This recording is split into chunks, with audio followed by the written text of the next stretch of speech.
Voice of America. በኢትዮጵያ የኢንተርኔት አገልግሎት ከተቋረጠ 4 ቀናት ሆኑ። መንግስት አገልግሎቱ ሙሉ በሙሉ መዘጋቱን አምኖ ይህ የተደረገው ከዚህ ቀደም ያጋጠመው የሁለተኛ ደረጃ ትምህርት ቤት መልቀቂያ ፈተና ሾልኮ እንዳይወጣ ለመቆጣጠር መሆኑን ገልጿል።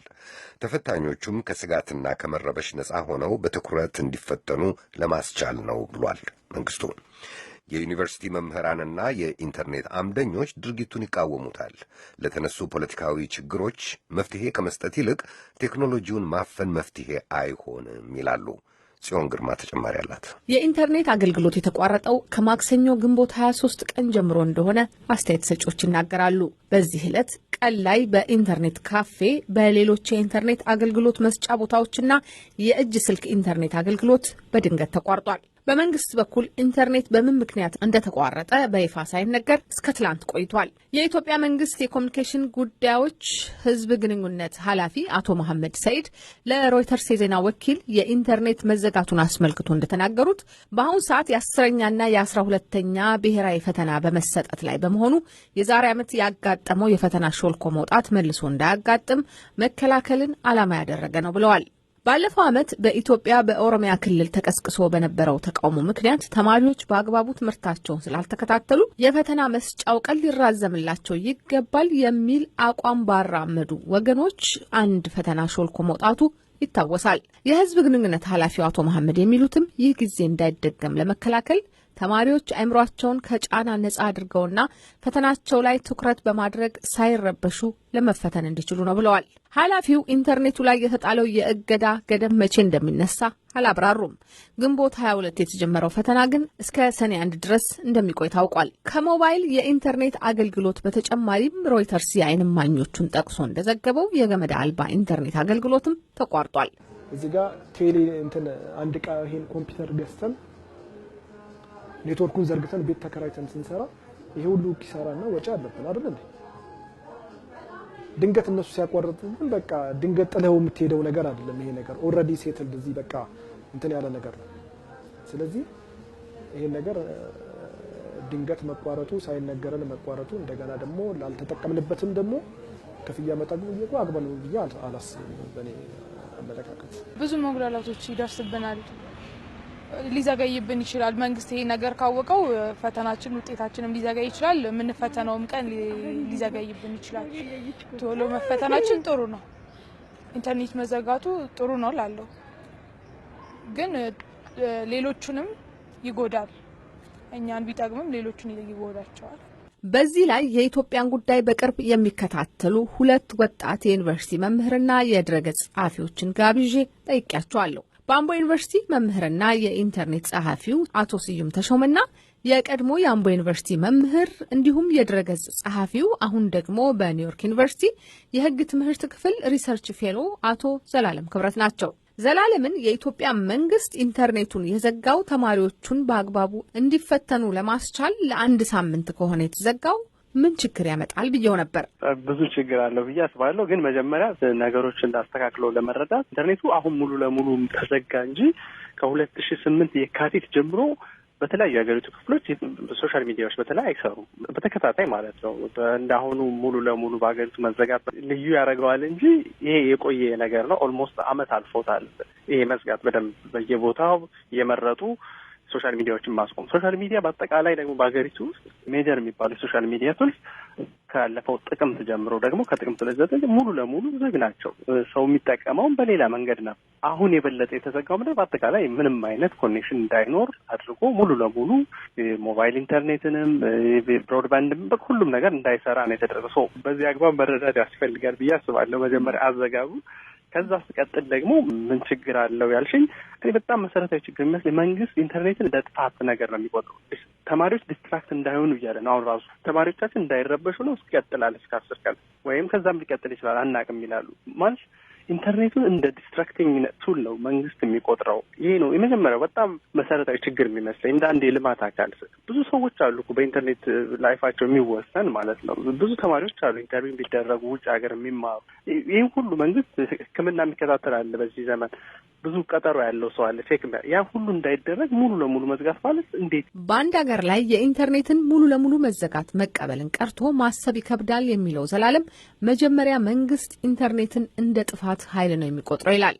እንደ አንድ የልማት አካል ለህብረተሰቡ አስፈላጊ የሆነ ነገር አድርጎ አይወስደውም ብዬ አስባለሁ። ከዛ ውጭ ደግሞ ፖለቲካል ኢምፕሊኬሽን አለው። ነገር እንደዚህ ሲፈጠር መንግስት ኢንተርኔቱን እያቋረጠ ሰዎችን በመሸበብ ሰዎች እንዳይናገሩ በማድረግ ነገሮችን አስቆማለሁ ብሎ ነው የሚያስበው። ይህ ፈተና ሊኪንግ የሚባለው ጉዳይ የጀመረው ፖለቲካዊ በሆነ ምክንያት ነው። ፖለቲካሊ ነው የጀመረው አምና በነበሩ ተቃውሞች ነው።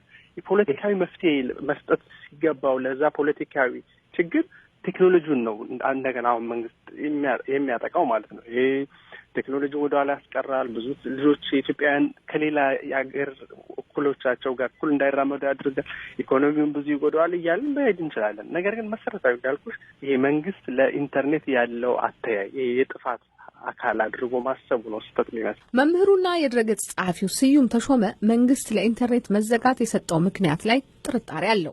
መንግስት እንደ መንግስት ግልጽነትና ተጠያቂነት ያለው ስራና አሰራር በራሱ የሌለው መንግስት እንደገና በህዝብ መገናኛ ብዙኃን በተደጋጋሚ ተአማኒነት የጎደላቸው ከእውነታቁ መረጃዎች የነበረ መንግስት አሁንም ቢሆን ከኢንተርኔት መጥፋት ጋር ተያይዞ የሚሰጠው መረጃ ለረጅም ጊዜ በህዝብ ተቀባይነት ተአማኒነት መረጃ ስለሰጠ ኦልሬዲ ህዝቡ በማህበረሰቡ ዘንድ ያለው ቅቡልነት ወይም ደግሞ አምኖ የመቀበል ጉዳይ በጣም የተመናመነበት ያለበት ሁኔታ ነው ያለው እና ከዚህ አንጻር ኢንተርኔት የዘጋሁት በዋናነት ከፈተናው ጋር በተያያዘ ተሰርቆ እንዳይወጣ ነው ብሎ እንኳን ቢል ማህበረሰቡ ዘንድ የሚፈጥረው ጥርጣሬ ነው እንጂ ማህበረሰቡ ይህ ነገር አምኖ ተቀብሎ ይሄ እንግዲህ ለማህበረሰቡ ጠቃሚ የሆነ መረጃ ተግባር ስለሆነ እንቀበል ብሎ አይልም። ምንድነው የሚፈጥረው? ጥርጣሬ ነው የሚፈጥረው። ያ ጥርጣሬ ደግሞ በማህበረሰቡ ዘንድ ይሄኔ ፈተናው ተሰርቆ ስለወጣ ነው የተዘጋው ብሎ ሊያስብ ይችላል። አይስ መንግስት በራሱ ግልጽና ተጠያቂነት የሌለው እስከሆነ ድረስ ስራና አሰራሩን ተጠያቂነት ያለው ኃላፊነት በጎደለው መልኩ በሚሰራ በተደጋጋሚ ሲሆን በነበረበት ሁኔታ ይሄ በማህበረሰብ ደረጃ ያለው እሴት ተመናምኖ አሁን በተማሪዎቻችን የወደፊት እድልና ዕጣ ፈንታ ላይ እንደዚህ ቁማር የጫወታ አይነት ነገር ሊከሰቱ ይችላል እና መዘጋቱ አንድ ነገር ነው። ይሄ በራሱ ምን ያህል ርቀት ያስገደናል ብለህ ስትይ እንትን አይደለም። ሁለተኛ ነገር ደግሞ መታሰብ ያለበት አሁን የማትሪክ ፈተናውም ደግሞ ሀገር አቀፍ ፈተና ስለመጣ ብቻ ሳይሆን እኛ እኮ በየጊዜው ነው የሚዘጋው። ባለስልጣን ሲመጣ ነው የሚዘጋው። ረብሻ በተነሳ ቁጥር ነው የሚዘጋው። ያ ስለሆነ ይህን ያህል ምን የተለመደ ነገር ሆኗል እኛ ማለት ይቻላል። በኢትዮጵያ ዘመናዊ ትምህርት ከተጀመረ ካለፉት 50ና 60 ዓመታት ጀምሮ ፈተና ሲሰጥ እንደነበር የገለጸው ስዩም እንዲህ ያለ ነገር ያጋጠመው ባለፈው ዓመት ብቻ ነበር ሲል ያስታውሳል። ታዲያ በዚህ ጊዜ ውስጥ መንግስት ለምን ሁኔታውን አላስተካከለም ሲል ይጠይቃል። አሁን የተደረገው ነገር ምንድነው? አቋራጭን መጠቀምና ኢንተርኔቱን መዝጋት። ይሄ ኢንተርኔቱን መዝጋት ከዓለም እኮ 173ኛ ደረጃ ነው ያለችው ኢትዮጵያ በኢንፎርሜሽን ኮሚኒኬሽን ቴክኖሎጂ መሰረት በማስገመት የዓለም የመጨረሻ ጫፍ ያለች ሀገር ናት። 2% እኮ የማይሞላ ማህበረሰብ ነው የኢንተርኔት አክሰስ ያለው። በዚህ አይነት ማህበረሰብ ውስጥ ኢንተርኔትን መዝጋትና በዚህ መልኩ ነገሮችን ለመቆጣጠር መሞከር ቅድም ዘላለም እንዳለው እንደው እንደ የጥፋት መሳሪያ አድርጎ ከመውሰድ የመነጨ ነው እና አንድ ነገር ግን እዚህ ጋር መጨመር የምፈልገው ነገር የኢንተርኔት ኔትወርኩ አለ አሁን ግን ኢንተርኔቱ አይሰራም። ስንመለከተው ግን ምንድነው የሚያደርገው? የኢንተርኔት ሂሳብ ይቆጥራል። ኢንተርኔቱን ከፍተሽ ብታዩ፣ ኮኔክሽን ከፍተሽ ብታዩ ሳንቲም ይወስዳል።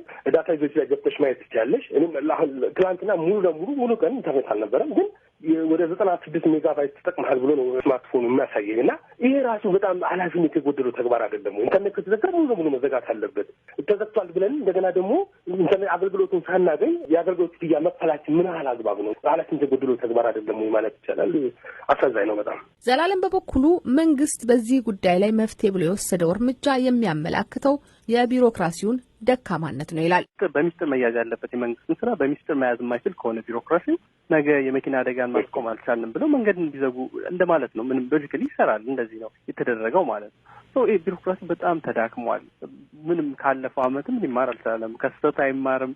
እንደ በፊቱ እንኳን መቀጠል አልቻለም ማለት ነው። እንደዚህ አይነት ድራስቲክ የሆነ በጣም በዚህ ዘመን የማትጠብቂው አይነት እንዲህ አይነት ሜጀር ለማረም የሞክር ከሆነ እንዲህ የሆነ መቀጠል በጣም ከባድ ነው ለሀገሪቱ ራሱ። ለአቅም ተመጣጣኝ የሆነ የኢንተርኔት አገልግሎት አቅርቦት ጥምረት ወይም አላያንስ ፎር አፎርደብል ኢንተርኔት የተባለ ዓለም አቀፍ ድርጅት ዝቅተኛና መካከለኛ ገቢ ያላቸውን ሀገራት የኢንተርኔት አቅርቦት ባወዳደረበት በዚህ ዓመት ጥናቱ በኢትዮጵያ ውስጥ የኢንተርኔት አገልግሎት ውስንና ውድ መሆኑን በመግለጽ ከ55 ሀገራት ኢትዮጵያን 55ኛ ደረጃ ላይ አስቀምጦ ውድ ሀገር ናት ብሏታል። በሌላ በኩል መቀመጫውን በዋሽንግተን ዲሲ ያደረገው ፍሪደም ሃውስ የተባለ ዓለም አቀፍ ድርጅት በ2016 እና 17 የዓለማት የኢንተርኔት ነጻነት ደረጃን ይፋ ባደረገበት ሪፖርቱ ኢትዮጵያ ከአፍሪካ ሀገራት የኢንተርኔት ነጻነትን በመገደብ አንደኛ ስትሆን ከ65 ሀገራት ደግሞ በአራተኛ ደረጃ ነጻነትን ገዳቢ ሀገር ብሏታል። እነዚህን ዓለም አቀፍ ሪፖርቶች የኢትዮጵያ መንግስት በተደጋጋሚ